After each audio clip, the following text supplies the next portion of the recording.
This is the Marketing Made Easy for HR Consultants podcast, a show to help independent UK-based HR consultants get a pipeline of perfect fit, high-paying clients without expensive adverts, time-consuming social media activities, or energy-sapping and monotonous networking meetings. I'm your host, Nick Paninsky, author of How to Land Your Dream Client, a book which explains everything you need to know to get every sale and client you ever want. And if that sounds interesting, then make sure to grab your copy from the influential consultant website today. That being said, let's get into today's show. Hello there, and welcome back to another episode of Marketing Made Easy for HR Consultants with me, Nick Paninsky. As ever, we usually talk about marketing and sales, but sometimes I like to talk to you about personal development, how you can be the best HR consultant that you can be. And that's what today's topic is all about. That's what we're going to be covering is alcohol. We're going to talk about the benefits of giving up because I've done it and I'm feeling awesome. And I wanted to share the message. As I say, I want you to be the best HR consultant you can be. And since I've moved to being a non-alcoholic, life has never been better. And this is potentially something that could change your life. So I wanted to make sure that I shared it with you. That being said, I can't lead a discussion on this. This isn't my area of expertise. So I've got today a guest with us. I have got Kath on to lead the discussion. So Kath, hello. Thank you for joining us.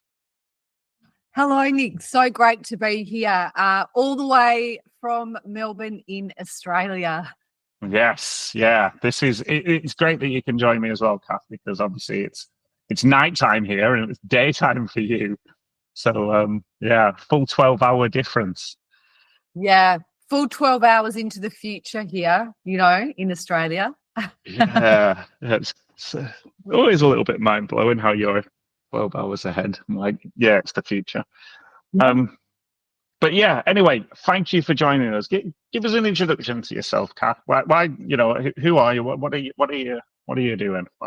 Yeah, great. I always find this question interesting. Who are you? Oh my gosh, it's such a big question. But I guess in the context of our discussion, I am personally someone who has now been living alcohol-free for 5.5 years. And I am also an alcohol mindset coach. So I help support others to change their relationship with alcohol, and particularly, high-functioning sort of professional people who know that their relationship with alcohol is holding them back from being probably the best, most productive version of themselves. And, I love that you introduced the podcast with a focus on this because sometimes you don't know what potential you're actually missing until take a break from alcohol and see what opens up for you in your life. And for me, that is so prevalent in terms of I thought I was a highly productive person, but it wasn't until I looked at my own relationship with alcohol, which, I'll just give a quick bit of background about that. But I was very much what I would call a binge drinker, an event weekend episodic binge drinker. I wasn't a daily drinker, and sometimes I didn't drink each week. I would take regular breaks from alcohol as well. I'd often have a couple of months away from drinking a year. I was someone who was committed to, really health as well. So I would go to the gym, I would have my green smoothies, I would, do my meditation. But I had this part of my life, this drinking that was not healthy, that I didn't have an off switch, but that was also very normalised here in Australia as well. So as a, 14, 15-year-old, I tried alcohol. I stole some gin from my parents' drinks cabinet. I got drunk with a friend.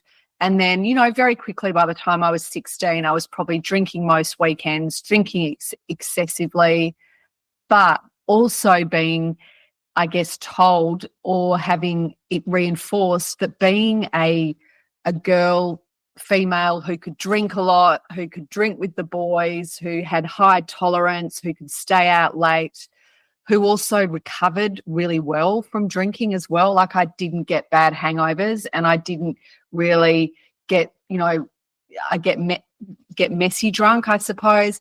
And all of that was kind of affirmed to me that you are a really good drinker. So it became a positive part of my identity that I took through my life, I guess.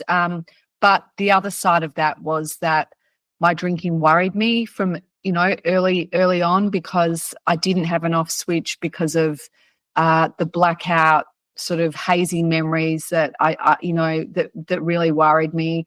The behavior around just being someone that, wasn't trustworthy, that said things that they regretted, all of those types of things. So, I felt like I was going to grow out of this type of drinking, right? When I get kind of adult and mature, it's funny because in my mid-40s, I was still binge drinking. Now, no, I wasn't binge drinking every week. I was probably having blowouts, 4 to 6 times a year. And a lot of people have said to me, that's not that bad. I mean, that's normal, right? But for me, someone who's committed to, professional and personal growth and development and being kind of the best version of me and aligning to the values of who I want to be, it was eroding all of that. It was holding me back. It was keeping me stuck. And for some reason, I thought, I need to have alcohol in my life. I need to be able to moderate. And it wasn't until a really awful scenario where my 3 children saw me really drunk one night whilst we were on holidays, and, thought that I had died pretty much because I fell back and hit my head. And that was the moment for me where I was like, I do not want to be this person anymore. I am going to take an extended break from drinking without a date to go back. I'm going to embrace an alcohol-free lifestyle and see what unfolds. And I had my last drink on the 30th of June, 2019. And here I am, still one day at a time, embracing this lifestyle that has just had such an incredible ripple effect, and one that I never believed I would be leading at, the age of 52. I would never have thought that I would be 5.5 years alcohol free, but here I am. You never know what's really possible in life. No, it's an amazing achievement. It's a long time of alcohol free, and I think the interesting thing about your story there is it's not dissimilar from my story. I grew up, binge drinking from the age of 16, 17, 18, whatever it was. And then never really drank much at home, on a weeknight or anything. I'd go out and binge drink. And then, I think I turned 40 earlier this year. And I read for me, my catalyst, I didn't have like a blackout drunk session where my kids thought I died or anything along those lines. I just read a book. And that book said, "Why are you drinking?" And I couldn't answer that question. And that was the end of it for me, because alongside with you, where you say that you wanted to be the best version of yourself, and then still you were poisoning yourself every so often. Like, I was doing the same thing, and eventually you think to yourself, why am I poisoning myself every so often? I don't get it. And it's not just about, when I say poisoning yourself, like people think, oh yeah, binge drinking, yeah.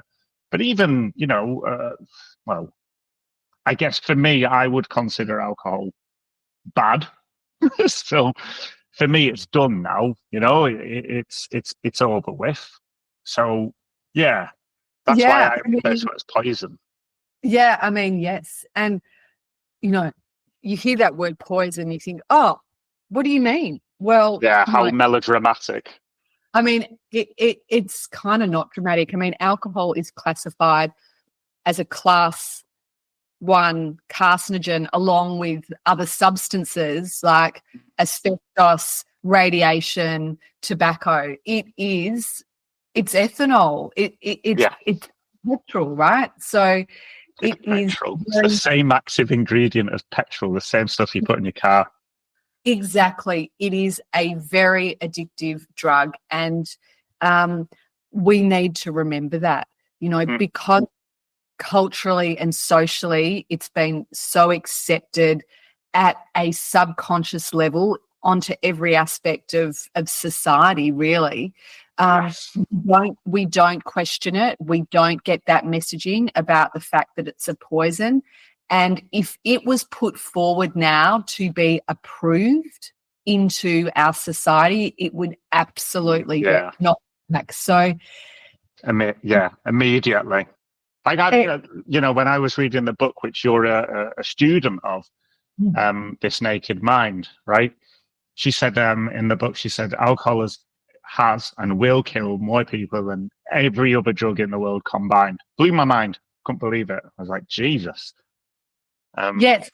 I mean, alcohol is the most destructive drug on the planet, full stop, right? And people don't know this. Not only do people die, but the violence, the crime that is created, broken relationships, exactly. And I just think back in my own life experience, and most of the things that I regret in my life have been when I've been drinking or when other people have been drinking, right? So it has a really insidious effect.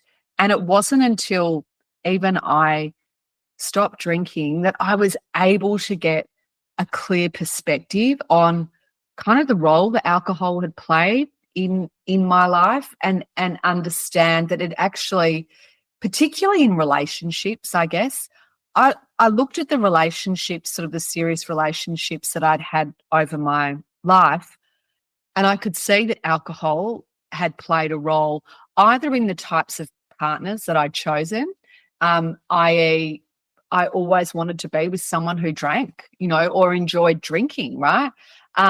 But then also in how, you might end up breaking up or not in a good place because of what happens when you drink, right? So it's really fascinating the way it can impact all of those choices in your life too. Yeah. But it's. I want to use this word, ubiquitous. It is everywhere in society. It's all over TV. They're advertised on billboards. When was the last time you went to a party as an adult and alcohol wasn't there? Mental. Before I gave up alcohol, I would just accept it. Before I read this book, in fact, I would just accept the fact that alcohol was everywhere. And it's just, mind blowing when you think about the realities of it, like the damage it does to you. But I mean, we've covered the big one there. Like, we've gone in, guns blazing. It's a class 1 carcinogen. It's addictive, and it kills more people than everything else in the world. So let's. That should be enough, right? That should be enough, but it probably won't. So, finally, as humans, we know this stuff, right? But we sometimes think it won't happen to me, or I'll be okay, or everyone thinks that. So it can't be that bad. You give yourself all this messaging to excuse it. But I think some of the other things about alcohol that people may not realize or don't know is that, well, it affects, one of the most important pillars in our health, which is our sleep quality, right? And when you think about that, let's do some benefits, because we've obviously gone in all guns blazing. It causes cancer. It's a poison. It's addictive. So let's dial it back and let's go in with some benefits that people probably don't realize. So sleep. Let's talk about that, because that's important, right? Yeah. So sleep is so important, and our REM cycles of sleep are, again, incredibly important to the, I guess, how we recuperate, how we rest, how we re-energize, how everything comes back into balance after we've been awake. And basically, alcohol interrupts our REM sleep. So instead of getting, between 6 and 8 cycles each night. We only get one or two. And if you think about that interruption, if you're having that night after night or week after week, you can imagine that your body is never really at its optimum, right? Yeah, it's never realigning to where it should be. You're never realigning. You're never coming back into homeostasis. The brain is very clever as well, and it realizes if there's alcohol in its system, it has to go to detoxifying and getting rid of that toxin first, right? Right. So it can't necessarily focus on all the other things that it needs to do. So your immune system can become compromised, right? So you might get... So your body focuses on getting rid of the alcohol immediately and starts putting everything else on the secondary list. Exactly. It doesn't have all the, energy to put into the other stuff, right? Because the other thing about alcohol is, yes, alcohol is a toxin, but once the body starts to break it down, it's converted into acetaldehyde, which mainly happens in the liver. And acetaldehyde is more toxic than alcohol, and can cause cancer by damaging, DNA and stopping cells from repairing damage, right? So the process of breaking down alcohol is even more toxic. Again, it's something that a lot of people don't know. And so even if you just look at something like sleep, the less alcohol you have and the more alcohol-free days that you have, the better quality sleep you get, and the better for your overall health. And often people notice that when they first take a break from drinking, their sleep doesn't improve straight away. And that's because often people have been using alcohol daily, and it suppresses their melatonin, from producing and putting them into natural sleep. Because if you're drinking in an evening, all of a sudden your brain goes, I don't really need to produce melatonin at the levels to naturally put myself to sleep because I am anesthetizing myself with alcohol. So again, it can take the body a while to come back into performing at its kind of natural levels, because alcohol disrupts our whole neurotransmitter and hormonal balance. And when you think about that, it's huge, the impact that it has. And if you've been drinking for a long period of time, it can take a while to come back into balance. And, particularly... this is why you get like 2 or 3 day hangovers when you get a bit older, right?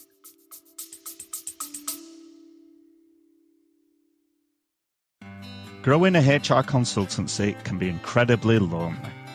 Your friends and family pay polite attention, but they don't really get it.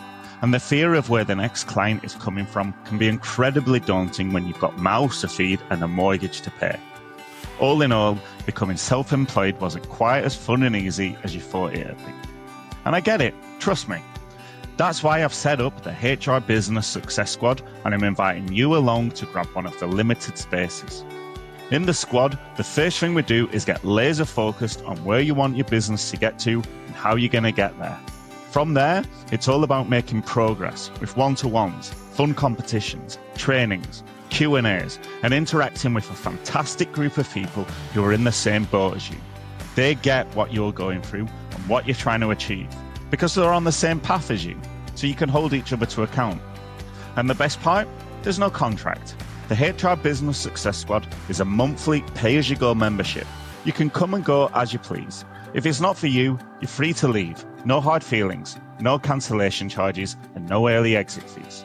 So if you're ready to create a real plan for growth with real support and people alongside you to cheer you along as you make progress towards your business goals, then visit the Influential Consultant website today and join the HR Business Success Squad. Totally. I mean, this is all around, we've heard of that concept, anxiety, you feel really low in mood the next day. And again, that's all around what's happening with your neurotransmitters, your brain chemistry. Basically, your cortisol levels get shot up quite high, and then the brain's trying to come back into homeostasis, and it releases a chemical called dynorphin, which is a real downer chemical, and you feel terrible for a few days. Yeah. And for people who, I guess, tend to have anxiety or have mental health problems, often they're self-medicating with alcohol because it gives them an initial artificial dopamine high, a buzz. It takes the edge off.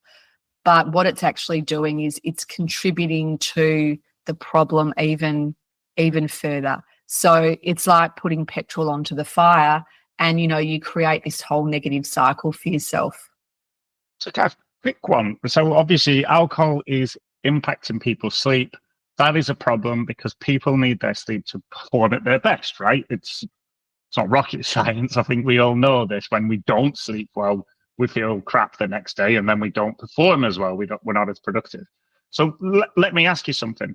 Obviously, the more the alcohol we consume, the worse our sleep is. But even if you're kind of a one glass of wine, half a bottle a night kind of a situation, how badly is that affecting sleep? Because you gave a quote earlier, we're supposed to have 8 REM cycles, but we end up with 1. So what about for an average person, 1 glass, 2 glasses? Yeah, it affects your sleep regardless, right? So obviously the more you drink, probably the worse you'll feel. But every time you put alcohol into your system, even 1 glass of wine or 1 beer will affect your REM sleep cycle. And for each person that will be slightly different. And I've had clients who haven't drunk for months, and then they decide they'll try having a drink or 2 just to see what it feels like. And the thing that they notice more often than not is their sleep. Yeah, so tired. Yeah, it becomes they wake up in the middle of the night again, find it hard to go back to sleep, and they wake up not feeling the same level of energy, and feeling refreshed. They feel kind of groggy. Yeah. I'm totally on board with this because I've not been drinking now for it's 2 months, give or take today, which doesn't sound like a lot, but psychologically, I know I'm not going back anyway. So 2 months is irrelevant to me. I'm not counting. But I guess we've talked about sleep. We know that alcohol causes cancer. We know it's a poison. We know it's addictive. We know it fucks up your sleep. So let's go in next. What about your other organs? We're talking here skin. We're talking liver, heart, brain. How does it affect all that stuff? And yeah. I mean, obviously, I know you're not a doctor, but you are a sleep alcohol coach. So no. I mean, generally, people notice when they stop drinking, their skin becomes a lot more hydrated. They get more of a glow. They feel better, and I certainly noticed that in my own skin. Their eyes clearer, brighter. Brain fog, disappears. More mental clarity, more focus, productivity, which again is great for someone who is focused on doing well in their career. Often they'll be like, oh, all of a sudden I realized I had an extra 20 or 30%. And their ability to manage stress becomes better as well. And that's what I've noticed, because your overall brain body chemistry has less stress. When you do have stressful times, you are better able to manage it. And so some of the things that used to feel like they stressed you out feel easier to manage. And I've had some clients say, nothing's changed in my job, but I feel like I'm doing so much better and I'm not sweating the small stuff like I used to. one of the other things that people notice is that it really improves their relationships around them as well, whether that's work or personal. Because when you're feeling better in yourself, it just has a ripple effect on the relationships around you, because often when people drink, they become very reactive. The prefrontal cortex in our brain goes on holiday the more we drink. So poor judgment, emotional regulation out the door. So, your inhibitions come down. So, all of those things create a version of us sometimes that makes poor choices. Yeah. I mean, it doesn't surprise me, right? Because at the end of the day, alcohol is a drug. And if you keep taking a drug, it will affect your brain, right? It's going to have to, because that's how drugs work, right? So, if you were smoking marijuana every day, your brain would be affected. If you were taking heroin every day, your brain would be affected. So it's no different it's no different with alcohol, right? So when you say this to me, I can completely believe it, because, even if I haven't noticed it. Exactly. And, obviously the liver is a very important organ in this process. Our liver's amazing. It has an incredible way of detoxifying, of actually. I guess a lot of people don't get liver damage, even if they've drunk a lot. Psoriasis of the liver is not. You can't reverse permanent scarring of the liver. But a lot of people will get a warning, beforehand, that they have maybe developed fatty liver disease or their enzyme levels are up. And if you get to your drinking before you have, scarring on your liver, you can reverse it through lifestyle changes, through reducing your drinking, through, drinking lots of water, looking after your diet and your health. So, it's really important to know that the liver can regenerate, and you can get it back into, into a really healthy state, a healthy organ, if you make lifestyle choices before, you've had any long-term damage. Yes. Yeah. I like that. There is a lot of benefits to giving up alcohol. Like, as you're talking through these things, I've been psychologically not that I've not been listening, but I've been ticking these things off in my brain. Like, oh yeah, my skin is clearer. I do think clearer. I am sleeping better. It's and these are things that I don't realize, because you just take it for granted. But now that you've said it, I'm like, of course. But certainly the thinking clearer, I did notice that.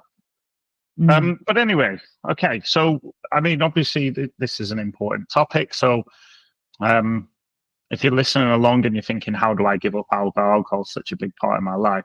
Kath's going to come back to us for part 2. She's going to coach us through how to take those first tentative steps. But I guess before we end today's show, what would be one key takeaway, Kath? What do you think you want people to take away with them from listening to this? I think the key takeaway is that, any time or day that you can drink less, you're doing a service to your body, right?